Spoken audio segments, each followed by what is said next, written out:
कल जिहड़ी bail application लाई गई सी बहस भी हुई है। बहस तो बाद जिहड़ा फैसला आउंदा आ फैसला फिर जिहड़ा एक बार थोड़ी उम्मीदां तो उल्टा जांदा है। की कारण तो बस ਇਹ ਸਿੰਪਲ ਇੰਨਾ ਕੁ ਵਿਊ ਦੇ ਕੇ ਕੋਰਟ ਨੇ ਜਿਹੜਾ ਹੈਗਾ ਉਹ ਬੇਲ ਐਪਲੀਕੇਸ਼ਨ ਰਿਜੈਕਟ ਕਰ ਦਿੱਤੀ ਹੈ। ਜਿੰਨੀਆਂ ਇਨਵੈਸਟੀਗੇਟਿੰਗ ਏਜੰਸੀਜ਼ ਸੀ ਉਹਨਾਂ ਕੋਲ ਜਾ ਕੇ ਮਜੀਠੀਆ ਜਿਹੜੇ ਹੈਗੇ ਆ ਉਹਨਾਂ ਨੇ ਆਪਣੀ ਸਟੇਟਮੈਂਟ ਰਿਕਾਰਡ ਕਰੀ। क्यों लगता भी थोनू जिहड़ा आ अदालत नूं इस तरीके नाल लग्गिया आ किते किथे कोई पहला कमी रही है जां हुण फिर कल दी बहस 'ਚ कोई कमी रही?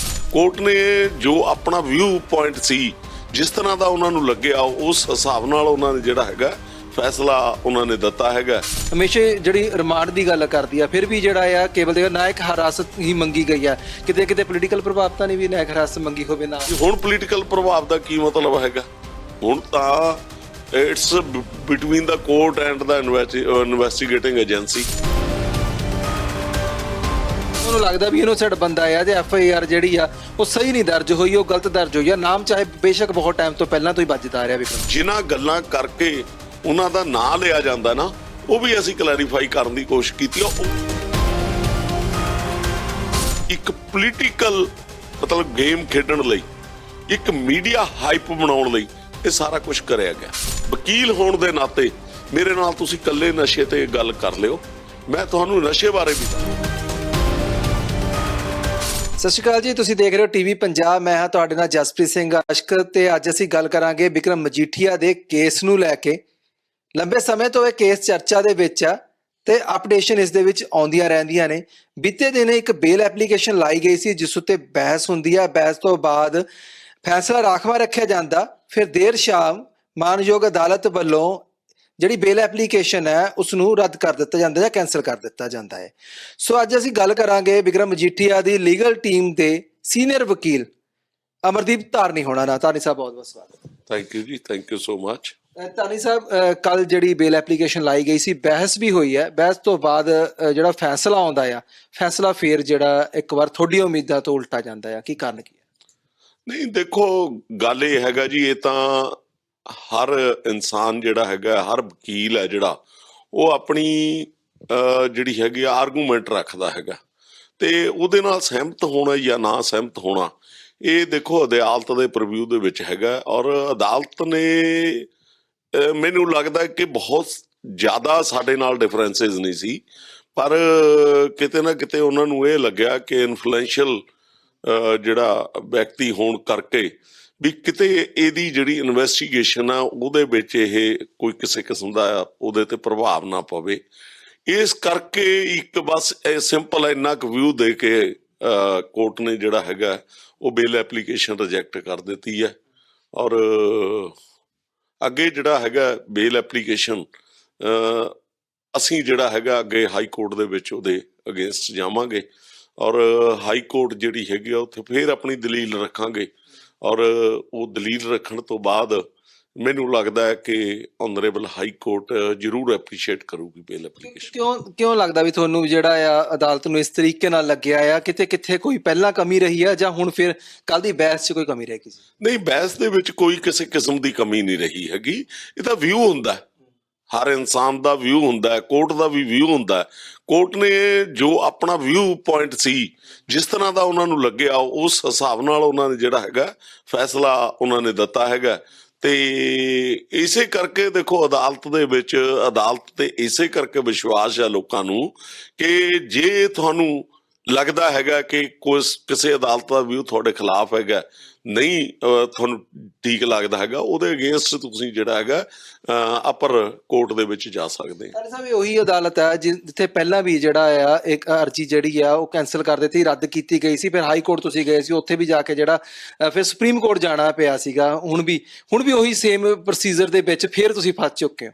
ਨਹੀਂ, ਦੋਵਾਂ ਚੀਜ਼ਾਂ ਦੇ ਵਿੱਚ ਫਰਕ ਹੈਗਾ। ਦੇਖੋ, ਜਿਹੜਾ ਕ੍ਰਿਮੀਨਲ ਪ੍ਰੋਸੀਜਰ ਕੋਡ ਹੈ ਉਹਦੇ ਵਿੱਚ ਦੋਵੇਂ ਚੀਜ਼ਾਂ ਅੱਡ-ਅੱਡ ਹੈ। ਉਹ ਪਹਿਲਾਂ ਜਿਹੜੀ ਸਾਡੀ ਐਪਲੀਕੇਸ਼ਨ ਸੀ ਉਹ ਸਾਡੀ ਸੀ anticipatory bail application. Anticipatory bail application ਦੇ ਵਿੱਚ ਅਦਾਲਤ ਨੇ ਜਿਹੜਾ ਹੈਗਾ ਸਾਨੂੰ ਹੁਕਮ ਫਰਮਾਇਆ ਸੀ ਕਿ ਯੂ ਅਪੀਅਰ ਬਿਫੋਰ ਦਾ ਆਪਣਾ ਪੁਲਿਸ ਐਂਡ ਉਹਨੂੰ ਕੋਆਪਰੇਟ ਕਰੋ ਔਰ ਉੱਥੇ ਜਾ ਕੇ ਆਪਣੀ ਸਟੇਟਮੈਂਟ ਔਰ ਆਪਣਾ ਵਿਊ ਲਿਖਾਓ। ਤੇ ਪਿਛਲੇ ਟਾਈਮ ਦੇ ਵਿੱਚ ਜਿੰਨੀਆਂ ਇਨਵੈਸਟੀਗੇਟਿੰਗ ਏਜੰਸੀਜ਼ ਸੀ ਉਹਨਾਂ ਕੋਲ ਜਾ ਕੇ ਮਜੀਠੀਆ ਜਿਹੜੇ ਹੈਗੇ ਆ ਉਹਨਾਂ ਨੇ ਆਪਣੀ ਸਟੇਟਮੈਂਟ ਰਿਕਾਰਡ ਕਰਾਈ ਔਰ ਨਾਲ ਦੀ ਨਾਲ ਉਹਨਾਂ ਨੇ ਜਿਹੜੀਆਂ ਇਨਵੈਸਟੀਗੇਟਿੰਗ ਏਜੰਸੀ ਸੀ ਉਹਦੇ ਨਾਲ ਕੋਆਪਰੇਟ ਕੀਤਾ ਔਰ ਇਸੇ ਦਾ ਰਿਜ਼ਲਟ ਇਹ ਹੋਇਆ ਕਿ ਜਦੋਂ ਪਰਸੋਂ ਚੌਥੇ ਅਸੀਂ ਐਪਲੀਕੇਸ਼ਨ ਲਾਈ ਸੀ ਤਾਂ ਸਰੈਂਡਰ ਕਰਨ ਦੀ, ਤਾਂ ਉਹ ਸਰੈਂਡਰ ਦੇ ਵਿੱਚ ਉਹਨਾਂ ਨੇ ਇੱਕੋ ਗੱਲ ਕਹੀ ਕਿ ਅਸੀਂ ਇਹਨਾਂ ਨੂੰ ਜਿਹੜਾ ਹੈਗਾ 1 ਘੰਟੇ ਲਈ ਅਦਾਲਤ ਦੀ ਪ੍ਰਿੰਸਿਸ ਦੇ ਵਿੱਚ ਹੀ ਹੋਰ ਪੁੱਛਗਿੱਛ ਕਰਨੀ ਚਾਹੁੰਦੇ ਆ, ਨਾਲ ਅਸੀਂ ਜਿਹੜਾ ਹੈਗਾ ਉਹਨਾਂ ਦੀ ਅਰੈਸਟ ਪਾਉਣੀ ਚਾਹੁੰਦੇ ਹਾਂ। ਉਹਨਾਂ ਨੇ ਅਰੈਸਟ ਪਾਈ ਔਰ 1 ਘੰਟਾ ਪੁੱਛਗਿੱਛ ਕਰਨ ਤੋਂ ਬਾਅਦ ਦੇਖੋ ਇਨਵੈਸਟੀਗੇਟਿੰਗ ਏਜੰਸੀ ਇੰਨੀ ਸੈਟੀਸਫਾਈਡ ਸੀ ਕਿ ਉਹਨਾਂ ਨੇ ਕੋਈ ਪੁਲਿਸ ਰਿਮਾਂਡ ਦੀ ਡਿਮਾਂਡ ਨਹੀਂ ਕੀਤੀ, ਉਹਨਾਂ ਨੇ ਜੁਡੀਸ਼ੀਅਲ ਰਿਮਾਂਡ ਦੇ ਮੇਰਾ ਉਹੀ ਸਵਾਲ ਸੀਗਾ ਵੀ ਜਦ ਵੀ ਜਿਹੜੀ ਹੁਣ ਇਨਵੈਸਟੀਗੇਸ਼ਨ ਦੀ ਗੱਲ ਆਉਂਦੀ ਆ ਤੇ ਪੁਲਿਸ ਹਮੇਸ਼ਾ ਜਿਹੜੀ ਰਿਮਾਂਡ ਦੀ ਗੱਲ ਕਰਦੀ ਆ, ਫਿਰ ਵੀ ਜਿਹੜਾ ਆ ਕੇਵਲ ਦੇ ਨਾਇਕ ਹਿਰਾਸਤ ਹੀ ਮੰਗੀ ਗਈ ਆ, ਕਿਤੇ ਕਿਤੇ ਪੋਲੀਟੀਕਲ ਪ੍ਰਭਾਵ ਤਾਂ ਨਹੀਂ ਵੀ ਨਾਇਕ ਹਿਰਾਸਤ ਮੰਗੀ ਹੋਵੇ ਨਾ ਉਹ ਕੀਤਾ? ਨਹੀਂ, ਇਸ ਤਰ੍ਹਾਂ ਦੀ ਕੋਈ ਗੱਲ ਨਹੀਂ ਹੈਗੀ। ਹੁਣ ਪੋਲੀਟੀਕਲ ਪ੍ਰਭਾਵ ਦਾ ਕੀ ਮਤਲਬ ਹੈਗਾ? ਹੁਣ ਤਾਂ it's between the court and the investigating agency. ਇਹਦੇ ਵਿੱਚ ਹੁਣ ਦੇਖੋ ਜਿਹੜਾ ਪੋਲੀਟੀਕਲ ਪ੍ਰਭਾਵ ਦੀ ਗੱਲ ਸੀ ਉਹ ਤਾਂ ਜੇ ਉਸ ਗੱਲ ਤੇ ਕਰੀਏ ਤਾਂ ਜਿਹੜੀ FIR ਦਰਜ ਹੋਈ ਹੈ ਨਾ ਉਹੀ ਕਿਸੇ ਪੋਲੀਟੀਕਲ ਪ੍ਰਭਾਵ ਦੇ ਵਿੱਚ ਦਰਜ ਹੋਈ ਹੈ ਔਰ ਦੈਟ ਇਜ਼ ਅ ਪੋਲੀਟੀਕਲ ਵੈਂਡਟਾ ਜਿਹਦੇ ਕਰਕੇ ਉਹ FIR ਦਰਜ ਹੋਈ ਹੈ ਔਰ ਜਿਹਦਾ ਜਿਹੜਾ ਹੈਗਾ ਇਹ ਖਮਿਆਜ਼ਾ ਜਿਹੜਾ ਹੈਗਾ ਇੱਕ ਇਨੋਸੈਂਟ ਬੰਦਾ ਭੁਗਤ ਰਿਹਾ। ਪਰ ਤੁਹਾਨੂੰ ਲੱਗਦਾ ਵੀ ਇਨੋਸੈਂਟ ਬੰਦਾ ਆ ਤੇ FIR ਜਿਹੜੀ ਆ ਉਹ ਸਹੀ ਨਹੀਂ ਦਰਜ ਹੋਈ, ਉਹ ਗਲਤ ਦਰਜ ਹੋਈ ਆ, ਨਾਮ ਚਾਹੇ ਬੇਸ਼ੱਕ ਬਹੁਤ ਟਾਈਮ ਤੋਂ ਪਹਿਲਾਂ ਤੋਂ ਹੀ ਵੱਜਦਾ ਆ ਰਿਹਾ ਵਿਕਰਮ ਮਜੀਠੀਆ ਦਾ? ਨਹੀਂ, ਦੇਖੋ ਨਾਮ ਵੱਜਣਾ ਹੋਰ ਗੱਲ ਹੈਗੀ ਆ। ਦੇਖੋ ਮੈਂ ਹੁਣ ਤੁਹਾਨੂੰ ਮੀਡੀਆ ਨੂੰ, ਕਿਉਂਕਿ ਮੀਡੀਆ ਟ੍ਰਾਇਲ ਨਹੀਂ ਹੈਗੀ, ਇਹਦੇ ਬਾਰੇ ਦੱਸਾਂ। ਅਸੀਂ ਅਦਾਲਤ ਦੇ ਵਿੱਚ ਇੱਕ ਫੈਕਟ ਲਿਆਂਦਾ ਹੈਗਾ, ਜਿਨ੍ਹਾਂ ਗੱਲਾਂ ਕਰਕੇ ਉਹਨਾਂ ਦਾ ਨਾਂ ਲਿਆ ਜਾਂਦਾ ਨਾ ਉਹ ਵੀ ਅਸੀਂ ਕਲੈਰੀਫਾਈ ਕਰਨ ਦੀ ਕੋਸ਼ਿਸ਼ ਕੀਤੀ। ਉਹ ਵੀ ਸਾਰਾ ਮੀਡੀਆ ਹਾਈਪ ਸੀ, ਉਹਦੇ ਵਿੱਚ ਵੀ ਲੀਗਲੀ ਕੁਝ ਨਹੀਂ ਸੀ। ਕਿਉਂ ਲਿਆ ਜਾਂਦਾ ਨਾਮ? ਤੁਹਾਨੂੰ ਕੀ ਲੱਗਦਾ? ਚਲੋ ਆਪਾਂ ਜ਼ਿਆਦਾ ਥੋੜੀ ਨਹੀਂ ਤੁਸੀਂ ਦੱਸ ਸਕਦੇ ਡਿਟੇਲ, ਪਰ ਕੁਝ ਤਾਂ ਹੈ ਵੀ ਕਿਉਂ ਨਾਮ ਲਿਆ ਜਾਂਦਾ? ਕਿਉਂ ਮੈਂ ਤੁਹਾਨੂੰ ਦੱਸਦਾ ਰਿਹਾ ਕਿ ਉਹਨਾਂ ਦੀ ਪੋਲੀਟੀਕਲ ਮਤਲਬ ਇੰਨੀ ਲੋਕਾਂ ਦੇ ਵਿੱਚ ਪੋਲੀਟੀਕਲੀ ਉਹ ਫੇਮਸ ਸੀ, ਉਹਨਾਂ ਨੂੰ ਰੋਕਣ ਵਾਸਤੇ ਪੋਲੀਟੀਕਲ ਪਾਰਟੀਆਂ ਜਿਹੜੀਆਂ ਕਾਂਗਰਸ ਦੀ ਸਰਕਾਰ ਸੀ ਉਸ ਦੀ ਕੋਸ਼ਿਸ਼ ਸੀ ਕਿ ਇਹਨਾਂ ਨੂੰ ਕਿਸੇ ਨਾ ਕਿਸੇ ਤਰੀਕੇ ਦੇ ਨਾਲ ਰੋਕਣ ਵਾਸਤੇ ਇਸ ਤਰ੍ਹਾਂ ਗਲਤ ਮਲਤ ਝੂਠੇ ਪਰਚਿਆਂ ਦੇ ਵਿੱਚ ਫਸਾਇਆ ਜਾਵੇ। ਚਲੋ ਹੁਣ ਤੁਸੀਂ ਕਹਿੰਦੇ ਹੋ ਵੀ ਰੋਕਣ ਦੇ ਵਾਸਤੇ ਫਸਾਉਣ ਦੀ ਗੱਲ ਕੀਤੀ, 111 ਦਿਨ ਦੇ ਚੰਨੀ ਜਿਹੜੇ CM ਰਹੇ ਨੇ, ਪਰ ਮਾਮਲਾ ਅੱਜ ਦਾ ਤਾਂ ਨਹੀਂ, 2018 ਦਾ ਮਾਮਲਾ। ਜਗਦੀਸ਼ ਭੋਲਾ ਨੇ ਵੀ ਤਾਂ ਆ ਕੇ ਕਲੀਅਰ ਨਾਮ ਲਿੱਤਾ ਸੀਗਾ ਵੀ ਵਿਕਰਮ ਮਜੀਠੀਆ ਜਿਹੜੇ ਉਹ ਆਪਣੀ ਜਿਹੜੀਆਂ ਗੱਡੀਆਂ ਜਾਂ ਆਪਣੇ ਘਰਾਂ ਨੂੰ ਇਸਤੇਮਾਲ ਕਰਦੇ ਰਹੇ ਨੇ ਸਾਰੇ ਧੰਦੇ ਵਾਸਤੇ। ਇਹ ਤੁਸੀਂ ਐਵੇਂ ਜਿਹੜੀਆਂ ਹੈਗੀਆਂ ਨਾ ਜਿਹੜੀਆਂ ਹੈਗੀਆਂ ਮੀਡੀਆ ਦੇ ਵਿੱਚ ਸੁਣੀਆਂ ਸੁਣਾਈਆਂ ਗੱਲਾਂ ਕਰ ਰਹੇ ਹੈਗੇ, ਇਹ ਚੀਜ਼ਾਂ ਲਾ ਪੁਆਇੰਟ ਆਫ ਦੇ ਵਿੱਚ ਔਨ ਪੇਪਰਸ ਕਿਤੇ ਨਹੀਂ ਹੈਗੀਆਂ। ਇਹ ਚੀਜ਼ਾਂ ਇਹ ਸਾਰੀਆਂ ਜਿਹੜੀਆਂ ਹੈਗੀਆਂ ਮੀਡੀਆ ਦੀਆਂ ਉਹ ਹੈਗੀਆਂ। ਔਰ ਦੂਜੀ ਗੱਲ, ਬਹੁਤ ਸਾਰੀਆਂ ਗੱਲਾਂ ਇਸ ਤਰ੍ਹਾਂ ਦੀਆਂ ਵੀ ਇਹਦੇ ਵਿੱਚ ਆਈਆਂ ਵੀ ਹੈਗੀਆਂ ਜਿਨ੍ਹਾਂ ਦੀਆਂ ਇਹ ਗੱਲਾਂ ਕਰਦੇ ਹੈਗੇ, ਜਿਨ੍ਹਾਂ ਤੋਂ ਇਹਨਾਂ ਨੇ ਡਿਊਰਿੰਗ ਪੁਲਿਸ ਇਨਵੈਸਟੀਗੇਸ਼ਨ ਉਹਨਾਂ ਤੋਂ ਨਾਂ ਲਵਾਇਆ ਗਿਆ, ਪਰ ਬਾਅਦ ਦੇ ਵਿੱਚ ਉਹਨਾਂ ਨੇ ਕੋਰਟਾਂ ਦੇ ਵਿੱਚ ਈਵਨ ਜਿਹੜਾ ਹੈਗਾ ਕਿਹਾ ਕਿ ਸਾਨੂੰ ਧੱਕੇ ਦੇ ਨਾਲ ਸਾਤੋਂ ਇਹ ਨਾਂ ਜਿਹੜਾ ਹੈਗਾ ਖੁਆਇਆ ਗਿਆ। ਸੋ ਇਸ ਕਰਕੇ ਨਾ ਮੈਂ ਉਹੀ ਗੱਲ ਕਰਦਾ ਵੀ ਇਹ ਜਿਹੜੀ ਹੈਗੀ ਆ ਪੋਲੀਟੀਕਲ ਨਾਲੋਂ ਵੀ ਅੱਗੇ ਜਿਹੜਾ ਹੈਗਾ ਮੀਡੀਆ ਨੇ ਥੋੜਾ ਜਿਹਾ ਜ਼ਿਆਦਾ ਉਹ ਕੀਤਾ। ਠੀਕ ਹੈ, ਆਪਾਂ ਪੋਲੀਟੀਕਲੀ ਦੀ ਗੱਲ ਕਰਦੇ ਹਾਂ, ਮੀਡੀਆ ਦੀ ਗੱਲ ਕਰਦੇ ਹਾਂ। ਨਵਜੋਤ ਸਿੰਘ ਸਿੱਧੂ ਦਾ ਰੋਲ ਕਿਵੇਂ ਦੇਖਦੇ ਹੋ ਇਸ ਦੇ ਵਿੱਚ? ਸਾਰਾ ਵੀ ਲੱਗਦਾ ਕਿ ਨਵਜੋਤ ਸਿੰਘ ਸਿੱਧੂ ਵੱਲੋਂ ਹੀ ਜਿਹੜਾ ਜ਼ਿਆਦਾ ਪ੍ਰੈਸ਼ਰ ਬਣਾਇਆ ਗਿਆ ਆਪਣੀ ਸਰਕਾਰ ਉੱਤੇ, ਜਾਂ ਜਿਵੇਂ AG ਬਦਲਦੇ ਨੇ, ਜਿਵੇਂ DG ਬਦਲਦੇ ਨੇ, ਉਹ ਤੇ ਕੋਸ਼ਿਸ਼ਾਂ ਹੀ ਰਹਿੰਦੀਆਂ ਨੇ ਕਿ ਵਿਕਰਮ ਮਜੀਠੀਆ ਕੋਈ ਇਹ ਹਿਸਾਬ ਹੈ ਜਿਹੜਾ ਵਿਕਰਮ ਮਜੀਠੀਆ ਨੂੰ ਹੱਥ ਪਾ ਸਕੇ। ਪਿਛਲੇ ਟਾਈਮ ਦੇ ਵਿੱਚ ਜੋ ਤੁਹਾਡੇ ਮੀਡੀਆ ਦੇ ਕੋਲ ਬੋਲਦੇ ਰਹੇ ਹੈਗੇ ਆ ਮਿਸਟਰ ਸਿੱਧੂ ਅਗੇਂਸਟ ਵਿਕਰਮ ਸਿੰਘ ਮਜੀਠੀਆ, ਔਰ ਜਿਸ ਤਰ੍ਹਾਂ ਦੀ ਭੱਦੀ ਭਾਸ਼ਾ ਉਹ ਯੂਜ਼ ਕਰਦੇ ਰਹੇ ਹੈਗੇ ਆ, ਉਹਨਾਂ ਭਾਸ਼ਾ ਤੋਂ ਹੀ ਤੁਸੀਂ ਲਿਹਾਜ਼ ਲਾ ਲਓ ਕਿ ਉਹਨਾਂ ਦੇ ਅੰਦਰ ਇਸ ਵਿਅਕਤੀ ਦੇ ਅਗੇਂਸਟ ਕੀ ਹੋਊਗਾ। ਔਰ ਉਹ ਝਲਕਦਾ ਮੀਡੀਆ ਦੇ ਵਿੱਚ, ਉਹ ਸਾਰਾ ਕੁਝ ਝਲਕਦਾ ਹੈ। ਐਡੀ ਭੱਦੀ ਭਾਸ਼ਾ, ਮੈਂ ਤਾਂ ਇਹ ਵੀ ਇੱਥੋਂ ਤੱਕ ਹੈਰਾਨ ਹੁੰਦਾ ਹੈ ਕਿ ਇਹਨਾਂ ਦੀਆਂ ਜਿਹੜੀਆਂ ਹੈਗੀਆਂ ਫੈਮਿਲੀ ਬੈਕਗਰਾਊਂਡਸ ਹੈਗੀਆਂ, ਕਿੰਨੀ ਇਹਨਾਂ ਦੀ ਅੱਛੀ ਸਕੂਲਿੰਗ ਹੈਗੀ ਆ, ਉਹ ਸਕੂਲਿੰਗ ਔਰ ਫੈਮਿਲੀ ਬੈਕਗਰਾਊਂਡ ਦਾ ਖਿਆਲ ਭੁੱਲ ਕੇ ਜਿਸ ਤਰ੍ਹਾਂ ਦੀ ਇਹ ਲੈਂਗੁਏਜ ਯੂਜ਼ ਕਰਦੇ ਆ, ਮੈਨੂੰ ਤਾਂ ਸ਼ਰਮ ਆਉਂਦੀ ਹੈ ਕਈ ਵਾਰੀ। ਉਹਨਾਂ ਨਾਲ ਤਾਂ ਅਸੀਂ ਆਮ ਲੋਕ ਚੰਗੇ ਹੈਗੇ ਆ। ਜਿਨ੍ਹਾਂ ਨੇ ਹਮੇਸ਼ਾ ਜਿਹੜਾ ਹੈਗਾ ਦੂਸਰੇ ਨੂੰ ਰਿਸਪੈਕਟ ਦਿੱਤੀ ਹੈ। ਸਾਡੇ ਨਾਲ ਚਾਹੇ ਕੋਈ ਛੋਟਾ ਹੋਵੇ, ਸਾਡੇ ਮਤਲਬ ਘਰ ਦੇ ਵਿੱਚ ਇੱਕ ਸਰਵੈਂਟ ਹੋਵੇ, ਲੇਬਰ ਹੋਵੇ, ਅਸੀਂ ਉਹਨਾਂ ਨੂੰ ਵੀ ਜੀ ਨਾਲ ਗੱਲ ਕਰਦੇ ਹੈਗੇ ਆ, ਰਿਸਪੈਕਟਫੁਲੀ ਬੁਲਾਉਂਦੇ ਹੈਗੇ। ਪਰ ਤੁਸੀਂ ਆਪਣੇ ਬਰਾਬਰ ਦੇ ਬੰਦਿਆਂ ਨੂੰ ਤੂੰ ਤੜਾਕ ਕਰਕੇ, ਮੈਂ ਹੈਰਾਨ ਹੈ ਵੀ ਇਹ ਕਿਸ ਤਰ੍ਹਾਂ ਦੀ ਭਾਸ਼ਾ ਹੈਗੀ ਹੈ ਜਿਹੜੀ ਸਾਡੇ ਪੰਜਾਬ ਦੇ ਵਿੱਚ ਸਾਡੇ ਤੁਸੀਂ ਜਿਸ ਤਰ੍ਹਾਂ ਦੀ ਬੋਲੋਗੇ ਉਸ ਤਰ੍ਹਾਂ ਦੀ ਗਾਹਾਂ ਲੋਕ ਸਿੱਖਣਗੇ। ਇਹ ਜਿਹੜੇ 2-4 ਕਮੇਡੀਅਨ ਆ ਗਏ ਜਿਨ੍ਹਾਂ ਦੇ ਵਿੱਚ ਚਾਹੇ ਭਗਵੰਤ ਮਾਨ ਦੀ ਗੱਲ ਕਰੋ, ਚਾਹੇ ਇਹਨਾਂ ਦੀ ਗੱਲ ਕਰੋ, ਜਿਸ ਤਰ੍ਹਾਂ ਦੀ ਇਹ ਲੈਂਗੁਏਜ ਯੂਜ਼ ਕਰਦੇ, ਮੈਂ ਤਾਂ I never appreciate this thing. ਤੇ ਮੈਨੂੰ ਹਮੇਸ਼ਾ ਸ਼ਰਮ ਆਉਂਦੀ ਆ ਵੀ ਇਹ ਸਾਡੇ ਲੋਕ ਰੋਲ ਮਾਡਲ ਹੈ। ਚਲੋ ਠੀਕ ਆ, ਤੁਸੀਂ ਲੈਂਗੁਏਜ ਦੀ ਗੱਲ ਕਰ ਰਹੇ, ਪਰ ਮੈਂ ਏਜੀ ਤੇ ਡੀਜੀ ਦੀ ਵੀ ਗੱਲ ਕਰ ਲਾਂ ਕਿ ਕਿਉਂ ਫਿਰ ਉਹਨਾਂ ਨੂੰ ਜ਼ੋਰ ਪਾਇਆ ਗਿਆ ਬਦਲਣ ਦੇ ਵਿੱਚ ਵੀ ਇਹਨੂੰ ਬਦਲੋ, ਇਹ ਕੰਮ ਨਹੀਂ ਸਹੀ ਕਰ ਰਿਹਾ। ਲੱਗਦਾ ਸੀ ਕਿ ਏਜੀ ਦਾ ਇਸ ਦੇ ਵਿੱਚ ਕੋਈ ਵੱਡਾ ਰੋਲ ਸੀਗਾ, ਕਿਉਂਕਿ ਕਾਨੂੰਨ ਦੇ ਤੌਰ ਤੇ ਜਿਵੇਂ ਆਫ ਕੈਮਰਾ ਆਪਾਂ ਗੱਲ ਕਰ ਰਹੇ ਤੁਸੀਂ ਦੱਸ ਰਹੇ ਸੀ ਕਿ ਜਿਹੜਾ ਏਜੀ ਥੱਲੜੀ ਅਦਾਲਤ ਤੱਕ ਕੰਮ ਨਹੀਂ ਕਰਦਾ, ਫਿਰ ਕਿਉਂ ਏਜੀ ਦੇ ਉੱਤੇ ਇੰਨਾ ਜ਼ੋਰ ਪਾਇਆ ਜਾ ਰਿਹਾ? ਦੇਖੋ, ਮੈਂ ਇੱਕ ਸਿੰਪਲ ਗੱਲ ਕਰਾਂ ਕਿ ਇਹਨਾਂ ਨੇ ਜਾਣ ਕੇ ਨਾ ਇੱਕ ਪੋਲੀਟੀਕਲ ਮਤਲਬ ਗੇਮ ਖੇਡਣ ਲਈ, ਇੱਕ ਮੀਡੀਆ ਹਾਈਪ ਬਣਾਉਣ ਲਈ ਇਹ ਸਾਰਾ ਕੁਝ ਕਰਿਆ ਗਿਆ। ਦੇਖੋ, ਸਿੰਪਲ ਗੱਲ ਇਹ ਹੁੰਦੀ ਹੈਗੀ ਆ ਕਿ ਜੇ ਕੋਈ FIR ਦਰਜ ਕਰਾਉਣੀ ਆ ਉਹ ਤਾਂ ਇਸ ਥਾਣੇ ਦੇ ਵਿੱਚ ਹੋਣੀ ਹੈ, SHO ਕੋਲ ਹੋਣੀ ਹੈ ਔਰ ਮੁਨਸ਼ੀ ਕੋਲ ਹੋਣੀ ਹੈ। ਔਰ SHO ਜਿਹੜਾ ਹੁੰਦਾ ਹੈ ਉਹ ਬੈਸਟ ਜਿਹੜਾ ਹੈਗਾ ਇਨਵੈਸਟੀਗੇਟਰ ਹੁੰਦਾ।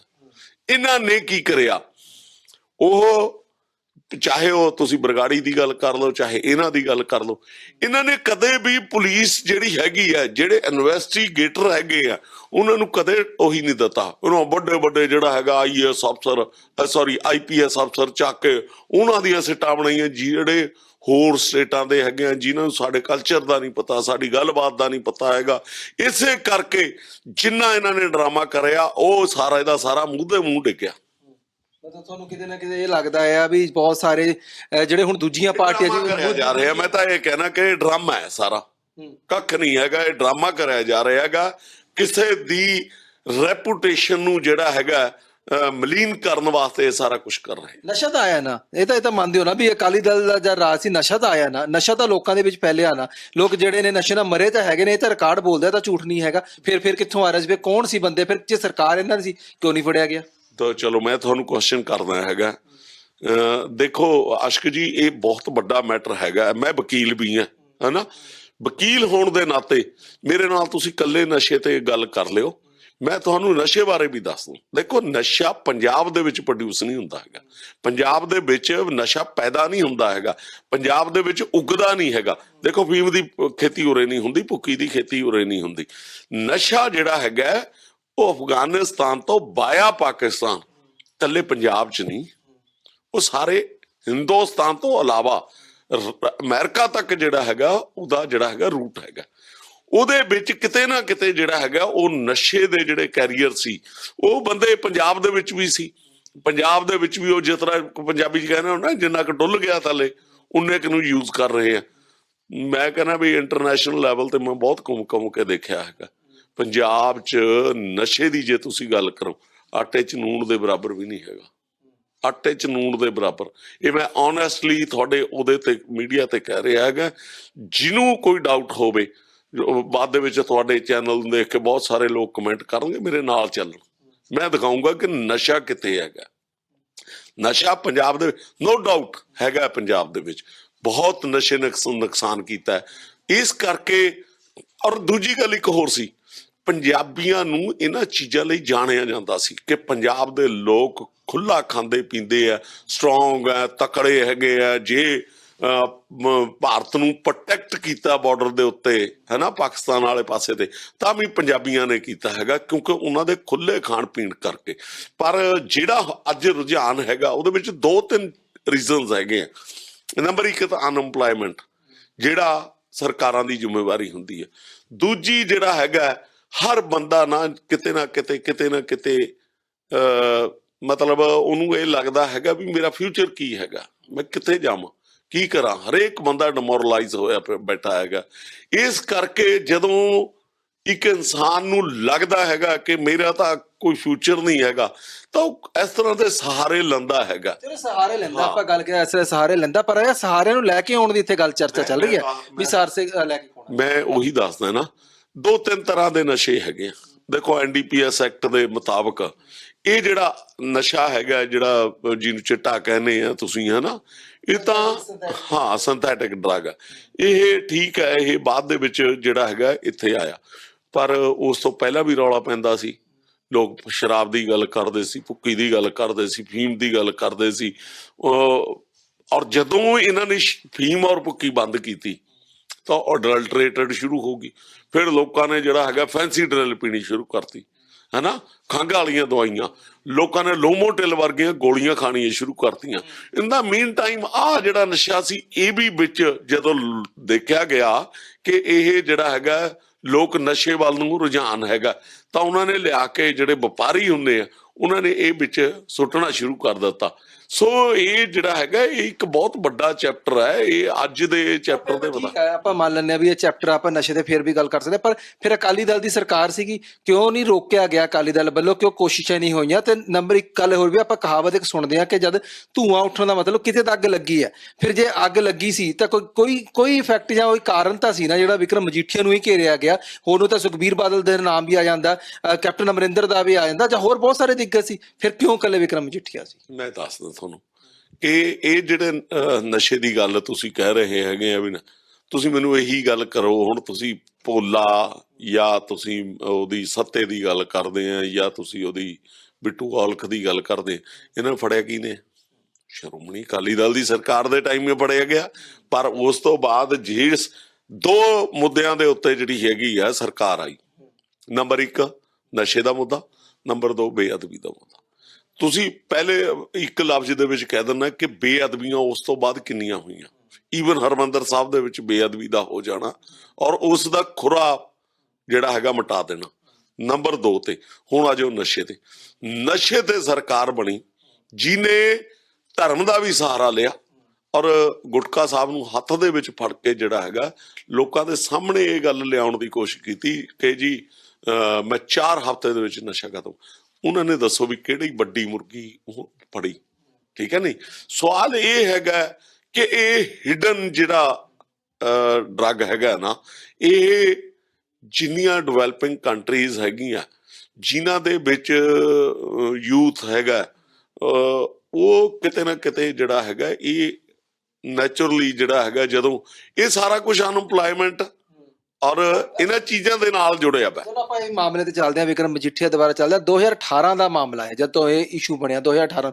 ਆਖਿਰ ਯਾਰ ਇੰਨਾ ਲੰਬਾ ਸਮਾਂ ਤੁਹਾਨੂੰ ਕੀ ਲੱਗਦਾ ਵੀ ਕਿੱਥੇ ਰਹਿ ਗਿਆ ਕਿ ਐਵੀਡੈਂਸ ਨਹੀਂ ਸੀ? ਈਡੀ ਦੀ ਰਿਪੋਰਟ ਜਿਹੜੀ ਆਉਂਦੀ ਹੈ, ਈਡੀ ਦੀ ਰਿਪੋਰਟ ਦੇ ਆਧਾਰ ਤੇ FIR ਬਣਦੀ ਹੈ, ਫਿਰ ਉਹ ਵੀ ਤਾਂ ਪ੍ਰੂਫ ਹੈਗੀ ਸੀ ਨਾ ਵੀ ਚਲੋ ਠੀਕ ਹੈ ਮੰਨ ਲੈਂਦੇ ਹਾਂ ਉਸ ਦੇ ਸਮੇਂ ਦੀਆਂ ਜਿਵੇਂ ਸਵਾਲ ਹੁੰਦੇ ਵੀ ਕਿਉਂ ਟਾਈਮ ਲੱਗਿਆ, ਸਰਕਾਰਾਂ ਨੇ ਕੰਮ ਨਹੀਂ ਕੀਤੇ। ਫਿਰ ਆ ਕੇ ਜਿਹੜਾ ਚਰਨਜੀਤ ਚੰਨੀ ਹੋਣਾ ਨੇ ਜਾ ਕੇ ਵਿਧਾਨ ਸਭਾ ਦੇ ਵਿੱਚ ਵੀ ਜਾ ਕੇ ਇਹ ਗੱਲ ਆਖ ਦਿੱਤੀ ਕਿ ਮੈਂ ਸੁਦਾਗਰਾਂ ਨੂੰ ਅੰਦਰ ਸੁੱਟੂਗਾ ਨਸ਼ੇ ਚੱਕ ਕੇ, ਤੇ ਫਿਰ ਜਿਹੜੀ ਇਹ ਕਾਰਵਾਈ ਹੋਈ ਆ। ਲੰਬਾ ਸਮਾਂ ਫਿਰ ਕਿਉਂ ਲੱਗਿਆ?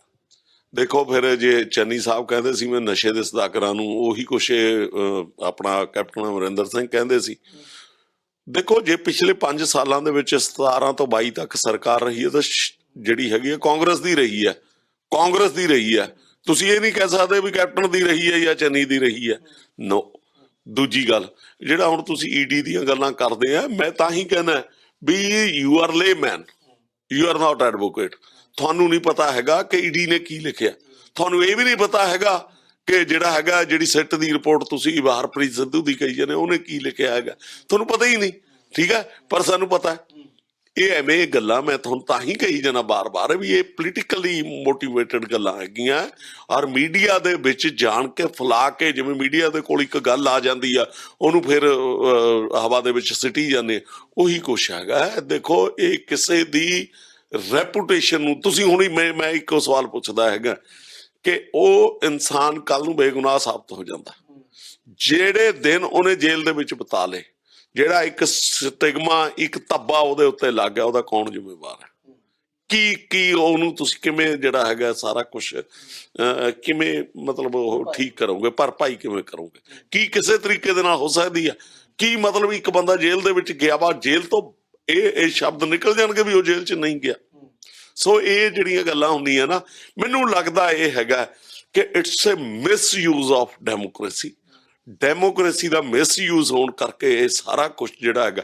ਸਵਾਲ ਇਹ ਹੈਗਾ ਕਿ ਐਗਜ਼ੈਕਟਿਵ ਹੈ ਜਿਹੜੀ, ਉਹਨੂੰ ਕਿਤੇ ਨਾ ਕਿਤੇ ਵਿਧਾਨ ਸਭਾ ਦੇ ਜਿਹੜੇ ਲੈਜਿਸਲੇਟਿਵ ਹੈ ਉਹਨੇ ਦਬਾ ਲਿਆ ਬੁਰੇ ਤਰੀਕੇ ਦੇ ਨਾਲ।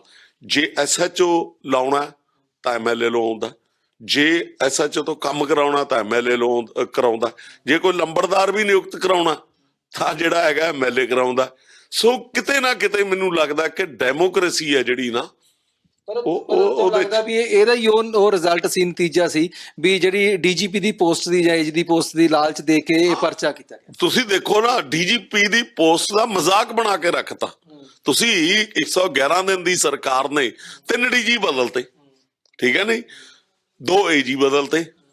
ਸੋ ਤੁਸੀਂ ਹੁਣ ਕੀ ਮਤਲਬ ਇਹਦੇ ਥੱਲੇ ਕੀ ਕਰੋਗੇ, ਮਤਲਬ ਕਿੰਨਾ ਥੱਲੇ ਜਾਓਗੇ ਤੁਸੀਂ ਇੱਕ ਆਪਣੇ ਮਸਲੇ ਦੇ ਲਈ, ਇੱਕ ਮਤਲਬ ਵੈਂਡੇਟੇ ਲਈ ਤੁਸੀਂ ਇੰਨਾ ਕੁਝ ਕਰ ਜਾਂਦੇ ਹੈਗੇ ਆ, ਇੰਨੀ ਮਤਲਬ ਜਿਹੜਾ ਹੈਗਾ ਨੀਵੇਂ ਪੱਧਰ ਤੱਕ ਦੀ ਰਾਜਨੀਤੀ ਤੇ ਚਲੇ ਜਾਂਦੇ ਆ।